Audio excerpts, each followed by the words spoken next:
ഇന്നത് ഉണ്ടായിരുന്നുവെങ്കിൽ ചിലപ്പോൾ എഴുന്നള്ളിപ്പാനയാവും. കാരണം അത്രയ്ക്കും സുന്ദരനായിരുന്നു. പക്ഷെ ഇന്നായിരുന്നെങ്കിൽ സത്യം പറയായിരുന്നെങ്കിൽ ഈ ആനയൊക്കെ നമ്പർ 1 ആയാലും. നമ്മളിന്ന് കുറച്ച് ആനവിശേഷം പങ്കുവെക്കാനായിട്ട് എത്തിയിരിക്കുകയാണ്. ആനവിശേഷം പങ്കുവെക്കാനായിട്ട് എത്തിക്കുന്ന സ്ഥലം വെച്ചാൽ ഒരു ആന ഫാക്ടറിയാണ്. ഈ ഒരു സ്ഥാപനത്തിൻ്റെ പേര് തന്നെ ഇതാണ്, ആന ഫാക്ടറി എന്നാണ്. പറവൂർ ചക്കുമശ്ശേരി അമ്പലത്തിനടുത്താണ് ഈ ആന ഫാക്ടറി ഉള്ളത്. അപ്പോൾ നമ്മുടെ കൂടെ ഉള്ളത് പള്ളത്താങ്കുളങ്ങര ഗിരീഷനാണ്. ഇത് ശരിക്കും പറഞ്ഞാൽ പറവൂരുകാരുടെ ഒരു സ്വന്തം ഒരു ആനയായിരുന്നു. അപ്പോൾ ആനയുടെ സെയിം മോഡലിലാണ് ഇത് ഉണ്ടാക്കിയിരിക്കുന്നത്. അപ്പോൾ ഈ ആന ഫാക്ടറിയിലെ വിശേഷങ്ങളും അതുപോലെ ഈ ആന ഉണ്ടാക്കിയേക്കണമെന്ന് വെച്ചിട്ടുണ്ടെങ്കിൽ ഇത് അമേരിക്കക്ക് പോകാനുള്ള ഒരു സംഗതിയാണ്. അപ്പോൾ ഇതിനെക്കുറിച്ചുള്ള കൂടുതൽ വിശേഷങ്ങൾ നമുക്ക് വീഡിയോയിൽ കാണാം.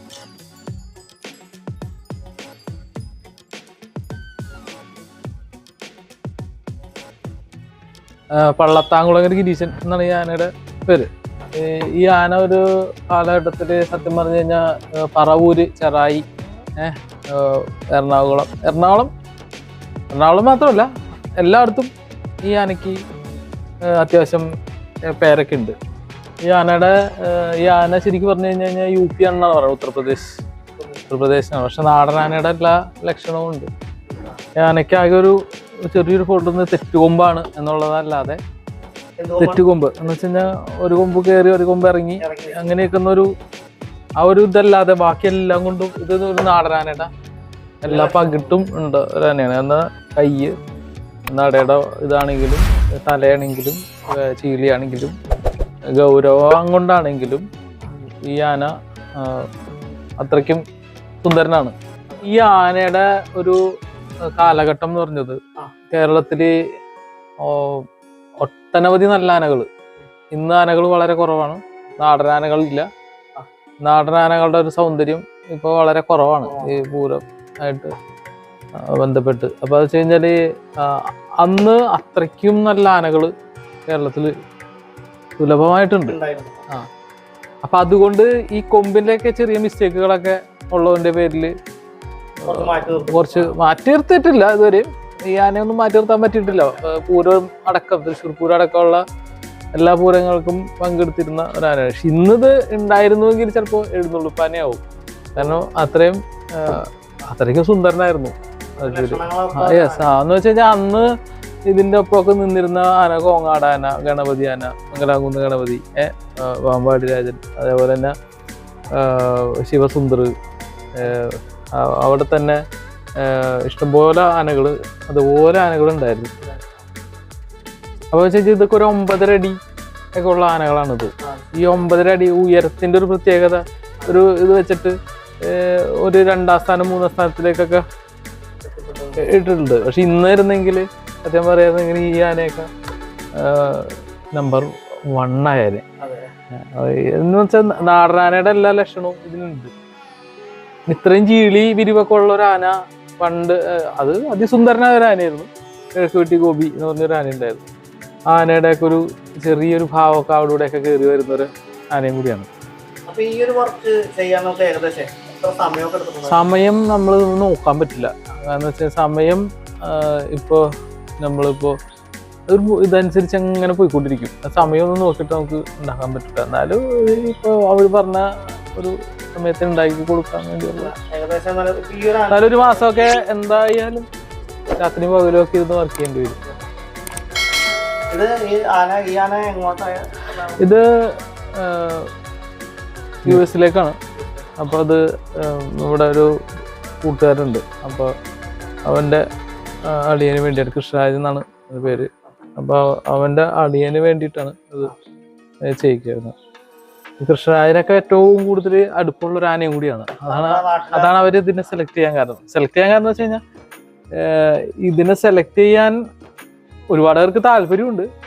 അല്ല, താല്പര്യമുള്ളവർക്ക് ചിലപ്പോൾ ചെയ്യിക്കാനുള്ളൊരു ഇതുണ്ടാവില്ല. ഇത്രയും ബഡ്ജറ്റ് മുടക്കി ഇത് ചെയ്യിക്കാൻ ചിലപ്പോൾ പറ്റണമെന്ന് നിർബന്ധമില്ല.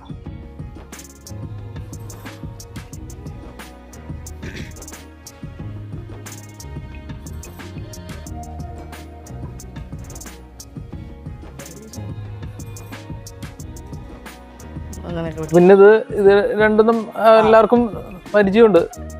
ഇവരാണ് ഇനിയിപ്പോ പുതിയ ഇതിലേക്ക് കടന്നു വരുന്ന ആളുകളാണ്. ഇത് കുഞ്ഞച്ഛന്റെ മകനാണ്. ഇതൊക്കെ അങ്ങനെയൊക്കെ തന്നെ എല്ലാവരും അങ്ങനെയല്ലേ പറ്റുള്ളൂ. ഒരു ടീം വർക്കേ ഇതിലുള്ളൂ. ഇതില് സ്റ്റാർട്ട് ചെയ്തത് ഞാനാണ് എങ്കിലും ഇതിലൊരു ടീം വർക്ക് ഉണ്ടാവും. ഇവരുടെയൊക്കെ ആ ഒരു പെർഫോമൻസ് ഒക്കെ തന്നെ ഇതിലുണ്ടാവും. ഇത് മരമാണ്, ഫുൾ മരമാണ്. അതെ, മരത്തിലുള്ള ഇതില് വലിയ കഥയൊന്നുമില്ല. മരം അതിപ്പോ ഏതാണെങ്കിലും നമുക്ക് ചെയ്യാൻ പറ്റും, അത്യാവശ്യം തെറ്റില്ലാണ്ടൊക്കെ ചെയ്യാൻ പറ്റും. മരത്തിലല്ല ഇതിപ്പോ. പക്ഷെ നമ്മൾ ഈ വിലയും ഇതൊക്കെ ഇതിന്റെ സ്കിന്നൊക്കെ ഇങ്ങനെ ഉണ്ടാക്കി എടുക്കുന്നതിനുള്ള സമയവും ഇതൊക്കെ വെച്ചിട്ട് നമ്മൾ കോസ്റ്റ് കൂട്ടുമ്പോ ഒരുപാടാവും. മരത്തിനും കൂടി ഇപ്പൊ ഒരു ക്യൂബിക്കൽ റേറ്റ് ഒക്കെ ഭയങ്കരമായിട്ട് വരികയാണെങ്കിൽ ചിലപ്പോൾ ആൾക്കാർക്ക് അധികം വാങ്ങിക്കാനൊന്നും പറ്റില്ല. അപ്പൊ അതുകൊണ്ടാണ് നമ്മൾ ഇതിന് വാഗ എന്ന് പറഞ്ഞൊരു മരം സെലക്ട് ചെയ്തത്. ഈ നമ്മളുടെ ഊരകം സൊസൈറ്റികളിലൊക്കെ ഈ വാഗയുടെ മരം വെച്ചിട്ടാണ് അവര് ചെയ്യണത്. അപ്പൊ അന്ന് അങ്ങനെ സെലക്ട് ചെയ്തതാണ്. അവിടെ പോയപ്പോ നമ്മളങ്ങനെ കണ്ട്, അപ്പൊ അവരോട് ചോദിച്ചപ്പോ ഇങ്ങനെ ഈ മരം വെച്ച് സെലക്ട് ചെയ്യാം. അങ്ങനെ ഈ മരം സെലക്ട് ചെയ്തത്. ഒരുപാട് ആനകൾ ഇതിൽ ഉണ്ടാക്കി കൊണ്ടുപോയിട്ടുണ്ട്. ഈ ആന ഫാക്ടറിയില് ശരിക്കും പറഞ്ഞാല് നിലവിൽ ഇത് 4 അടിയാണ് അല്ലെ? 4 അടിയാണ്. അപ്പൊ എത്ര സൈസ് മുതലേ? സൈസ് എന്ന് വെച്ച് കഴിഞ്ഞാല് 4 അടി, 5 അടി, 6 അടി, ഇപ്പൊ 7 അടി അങ്ങനെയൊക്കെ ചെയ്തിട്ടുണ്ട്. 7 അടി വരെയൊക്കെ. ഏറ്റവും ചെറുത് 5 ഇഞ്ച്. പിന്നെ ഞങ്ങള് വളരെ ചെറുതൊക്കെ ചെയ്ത് നോക്കി. അപ്പൊ അതൊരു കോവിഡ് കാലഘട്ടത്തിലാണ് നമ്മളത് ചെയ്തത്. ഫൈബറിൽ ചെറിയ ആനകൾ ഉണ്ടാക്കിയിട്ട് നമ്മൾ കൊടുക്കുന്ന ഒരു സംഭവം ഇതൊക്കെ ഉണ്ടാക്കി.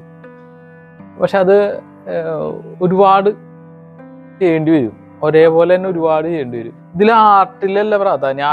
ആനയോടുള്ള ഇഷ്ടം, ആനപ്രാന്ത് എന്ന് പറഞ്ഞൊരു സാധനം, ആനയെ കൃത്യമായിട്ട് മനസ്സിലാക്കാനുള്ളൊരു കഴിവ് ഒക്കെ വേണം. ഇന്ന് കേരളത്തില് ഒരു മിക്ക ആളുകൾക്കും ഈ ആനയെ കണ്ടാൽ തിരിച്ചറിയാൻ പറ്റുന്നൊരു ആളുകളുണ്ട്. ചെറിയ കാര്യമല്ല അത്. നമ്മളതിനെ വളരെ വില കുറച്ചാണ് കാണുന്നത് കേരളത്തിലെ പല കാര്യങ്ങളും.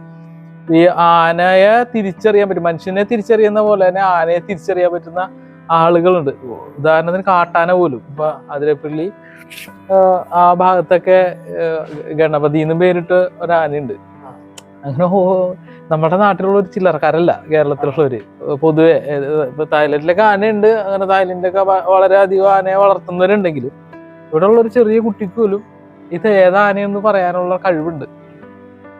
അപ്പൊ അത് ഒരു ചില്ലറ കാര്യമല്ലത്, ഒരു വലിയ കാര്യമാണത്. ഒരു ആനകളെയൊക്കെ കണ്ടു കഴിഞ്ഞാൽ ഒരു കുറെ എണ്ണത്തിനെ നിരത്തി നിർത്തിയിട്ട് ഇന്ന ആനയെന്ന് പറയാനുള്ള കഴിവ് ഇവിടുത്തെ ജനങ്ങൾക്കുണ്ട്. ഒരു സംശയം ചോദിക്കണത്, ഈ മൺമറഞ്ഞു പോയ പല പ്രസിദ്ധമായ ആനകളൊക്കെ ഉണ്ടല്ലോ, അപ്പൊ അവരുടെയൊക്കെ രൂപങ്ങൾ ഉണ്ടാക്കാൻ നിങ്ങൾ എന്താണ് ഫോട്ടോസ് നോക്കിയിട്ടാണ്? എങ്ങനെയാണ്? ഫോട്ടോസിനേക്കാൾ കൂടുതൽ ഇതിനോടുള്ള താല്പര്യമാണ്, ആനയോടുള്ള ഒരു കമ്പുണ്ട്. അതാണ് ഒരു വലിയ കഥ. അപ്പൊ നമ്മളിപ്പോ ഇത്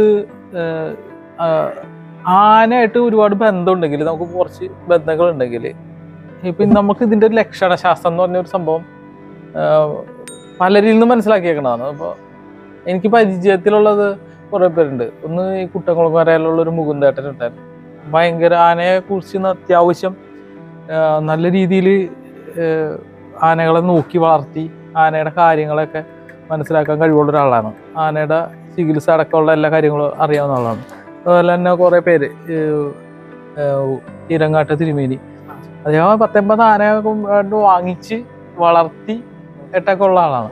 അദ്ദേഹത്തിനെയൊക്കെ അടുത്തൊക്കെ നമ്മൾ പല കാര്യങ്ങളും ചോദിക്കുമ്പോഴാണ് ഓരോ കാടുകളിലെയും വ്യത്യാസം, അല്ലെങ്കിൽ ഇപ്പം ഓരോ സ്ഥലത്തെ കോന്നി ആനകളുടെയും കോട്ടനാട് ആനകളുടെയും നമ്മളുടെ നിലമ്പൂര് അവിടെ അങ്ങനെ നമ്മളുടെ കൂടുകളിൽ ഇത്ര വ്യത്യാസത്തില് ആനകളുണ്ട്, ഇന്നിന്റെ വ്യത്യാസമുള്ള ആനകളുണ്ടെന്ന് വരെ പറഞ്ഞു. അപ്പോൾ നമ്മളിപ്പോൾ ഒരു ആന ഉണ്ടാക്കണമെങ്കിൽ ഇപ്പൊ മൺമറഞ്ഞു പോയൊരു ആന ഉണ്ടാക്കണം. അപ്പൊ അതിന് നമ്മൾ ഏകദേശം നമുക്ക് ഫോട്ടോ കിട്ടുമ്പോഴൊക്കെ ഏകദേശം നമുക്ക് മനസ്സിലാവും. പിന്നീടുള്ള ഭാഗങ്ങൾ മനസ്സിലാക്കാനായിട്ട് അതിനെക്കുറിച്ച് ഒരു അന്വേഷണം വന്നപ്പോഴാണ് ഞാനപ്പോൾ ഈരങ്കാട്ട് തിരുമേനിയുടെ അടുത്ത് ഇങ്ങനെ ചോദിക്കുന്നത്. അപ്പൊ അദ്ദേഹമാണ് എൻ്റെ അടുത്ത് പറയണത്, കൂട് നോക്കിയിട്ട് നമുക്ക് കുറച്ചൊക്കെ വ്യത്യാസം വരുത്താം. ഓരോ ആനകൾക്കും ഓരോ കൂടിനും അതനുസരിച്ച് കണ്ണിനും മുഖത്തിനും ഒക്കെ വ്യത്യാസമുണ്ട്. അപ്പൊ അത് മനസ്സിലാക്കാൻ പറ്റുന്നത്. ഇപ്പോൾ നമ്മളുടെ നിലമ്പൂർ ആനയാണെങ്കിൽ അതിൻ്റെ ഈ കളറുകളിൽ വ്യത്യാസം ഉണ്ടാവും, ഷേപ്പിൽ വ്യത്യാസം ഉണ്ടാവും, കാലിൻ്റെ ഷേപ്പിൽ വ്യത്യാസം ഉണ്ടാവും, കണ്ണിൻ്റെ ഈ ഭാഗങ്ങൾക്കൊക്കെ വ്യത്യാസം ഉണ്ടാവും, ഈ കണ്ണിൻ്റെ ഈ പോളയ്ക്ക് വ്യത്യാസം ഉണ്ടാവും. അങ്ങനെ നമ്മളുടെ നാട്ടിലുള്ളവർ അറിയപ്പെടാത്ത ഒരുപാട് പേരുണ്ട്. അവർക്കൊക്കെ ഭയങ്കരമായ കഴിവുകളുണ്ട്. ഞാൻ ഉള്ള കാര്യം പറയാം എന്ന് വെച്ചാൽ ആനയെ കുറിച്ച് അത്രയും ഡീറ്റെയിലായിട്ട് പഠിച്ചിട്ട് മനസ്സിലായ സത്യത്തിൽ അതിനെക്കുറിച്ച് പഠിക്കുക. അവര് ശരിക്കും പറയണത് അതിനെക്കുറിച്ച് പഠിക്കണ ഒരു PhD ഒക്കെ എടുക്കാവുന്ന ഒരു അറിവ് അവർക്കുണ്ട് ശരിക്കും.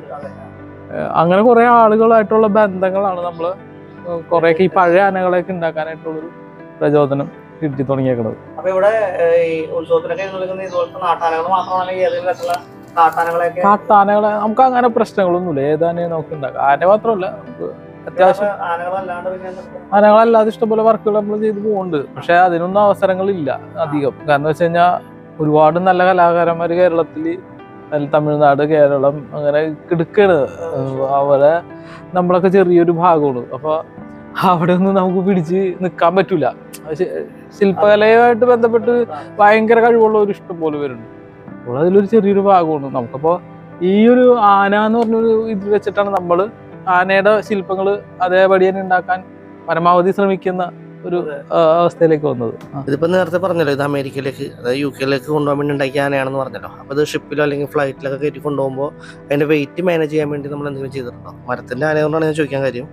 ഇതിപ്പോ മരത്തിന്റെ അകത്തൊന്നുമില്ല, ഫുള്ള് പൊള്ളയാക്കിയാ വെച്ചേക്കണേ. ഫുള്ള് തുറന്ന് നമ്മ അതിൻ്റെ ഉള്ളിൽ നിന്ന് പരമാവധി എടുക്കാൻ പറ്റണ അത്രയും ഭാഗം എന്ന് വെച്ച് കഴിഞ്ഞാൽ ഇതിന് ഔട്ടർ ഒരു 2-2.5 ഇഞ്ച് നിർത്തിയിട്ട് അതിൻ്റെ ഉള്ളിൽ മുഴുവൻ തുറന്ന് കളഞ്ഞേക്കുക. അപ്പോൾ പരമാവധി കുറയ്ക്കാൻ പറ്റുന്ന വെച്ചാൽ ആനയാകുമ്പോൾ ആനയുടെ ശരീരത്തിന്റെ കാല് ചെറു മുകളിലോട്ടാണ് വലിപ്പം കൂടുതൽ. അപ്പോൾ ശരീരത്തിൻ്റെ ഉള്ളിൽ നമുക്ക് പരമാവധി കളയാവുന്നതിന്റെ മാക്സിമം കളയും. പിന്നെ മരത്തിന് സ്വാഭാവികമായിട്ട് കിട്ടുന്ന ഒരു ഉണക്കുണ്ട്. ആ ടൈമിൽ നല്ലോണം ഒരു ഉണക്ക് കിട്ടും. എന്ന് വെച്ചാൽ ഉള്ളിൽ നിന്നൊരു കാമ്പായിട്ട് പോയി കഴിയുമ്പോൾ ഒരു ഉണക്ക് കിട്ടും. ആ ഒരു ഉണക്കിൽ കുറയാവുന്ന പരമാവധി വെയിറ്റ് അത് നമുക്ക് കുറയ്ക്കാൻ പറ്റുള്ളൂ. പിന്നെന്ന് വെച്ചാൽ സ്വാഭാവികമായിട്ടൊരു വെയിറ്റ് ഉണ്ടാവും. പിന്നെ അത് ഇരിക്കും തോറും വെയിറ്റ് കുറഞ്ഞുകൊണ്ടേയിരിക്കും. അപ്പോൾ നമുക്ക് ഇത്തിരി കൂടി നേരത്തെ ചെയ്യുകയാണെങ്കിൽ നമുക്ക് അതിനനുസരിച്ച് വെയിറ്റ് കുറയ്ക്കാനൊക്കെ ആയിട്ട് സാധിക്കും. പരമാവധി എന്ന് വെച്ച് കഴിഞ്ഞാൽ ചെയ്യാവുന്നതിൻ്റെ മാക്സിമം കുറയ്ക്കാവുന്നതിൻ്റെ മാക്സിമം കുറയ്ക്കാം. അല്ലെങ്കിൽ നമുക്ക് ഇതിൻ്റെ തലയുടെ ഉള്ളിലോട്ടൊന്നും കുറയ്ക്കാൻ പറ്റില്ല. കാരണം ഇതിൻ്റെ അളവൊക്കെ മാറിപ്പോവും. പിന്നീട് ഇരുന്നുണങ്ങി കഴിയുമ്പോൾ മാറും. അപ്പം നമുക്ക് തലയുടെ ഒരു ഏകദേശം ഒരു അളവ് വിട്ടിട്ട് ബാക്കിലോട്ട് ശരീരം, വയറിൻ്റെ ഉൾഭാഗം ഒക്കെ നല്ലോണം കുറച്ചിട്ടുണ്ട്. ഇപ്പം ഇതിൻ്റെ തന്നെ നല്ലോണം കുറച്ചതിന് ശേഷമാണ് ഇങ്ങനെ ഇരിക്കണേ. അല്ലെങ്കിൽ ഈ ഒരു വെയിറ്റ് ആയിരിക്കില്ല. ഇതിപ്പോ മരത്തിൽ ചെയ്തേക്കണോണ്ടേ ഇതിന്റെ പുറത്ത് ചെയ്യുന്ന പെയിന്റിങ്ങും കാര്യങ്ങളൊക്കെ എങ്ങനെയാണ്? ലാസ്റ്റ് ചെയ്യോ എങ്ങനെയാണ്? പെയിന്റിങ് കാര്യങ്ങളൊക്കെ എങ്ങനെയാണ്? പെയിന്റിങ് നമ്മ ഈ വാട്ടർ ബേസ് പെയിന്റാണ് ഇത് ചെയ്തേക്കണം മുന്നിൽ. പിന്നെ ഈ കാണുന്നതൊക്കെ നമ്മ ഈ ബ്രഷ് വെച്ച് തന്നെ കുത്തി എടുക്കുന്നതാണ്. സമയം എടുക്കും. ഇത് മാത്രം ഒരു 2 ദിവസമൊക്കെ വരും. ഇതിപ്പോ ആന ഉണ്ടാക്കിയേക്കണത് ഒറ്റ പീസായിട്ടാണോ അല്ലെങ്കിൽ പലതരം പീസുകളൊക്കെ ഇട്ട് ജോയിന്റ് അങ്ങനെ എന്തെങ്കിലും സംഭവങ്ങളൊക്കെ ഉണ്ടോ? ജോയിന്റ് വല്ലതും വരുന്നുണ്ടോ ഈ ആനക്ക്? 2 പീസായിട്ടാണ് ചെയ്യണം. ഇത്രയും വലിപ്പമുള്ള കാരണം ഒറ്റത്തടിയായിട്ട് നമുക്ക് ഒരിക്കലും കിട്ടില്ല. അപ്പൊ ജോയിന്റ് ചെയ്യേണ്ടി വരും. 2 പീസാണ്. അപ്പൊ ഇവിടുത്തെ ആന ഫാക്ടറിയിലെ വിശേഷങ്ങളെല്ലാം നിങ്ങൾ കേട്ടു, ആനകളൊക്കെ കണ്ടു. അപ്പോൾ ഈ ആന വീഡിയോ നിങ്ങൾക്ക് ഇഷ്ടപ്പെട്ടുണ്ടെങ്കിൽ ഒന്ന് ലൈക്ക് ചെയ്തേക്കാം. അതുപോലെ ആനപ്രേമികൾക്കായിട്ട് ഈ വീഡിയോ ഷെയർ ചെയ്ത് കൂടി കൊടുത്തേക്കാം. അതുപോലെ നമ്മുടെ ചാനലും കൂടി സബ്സ്ക്രൈബ് ചെയ്ത് നമ്മുടെ ഫാമിലിയിലേക്ക് കൂടി വന്നേക്കാം കേട്ടോ.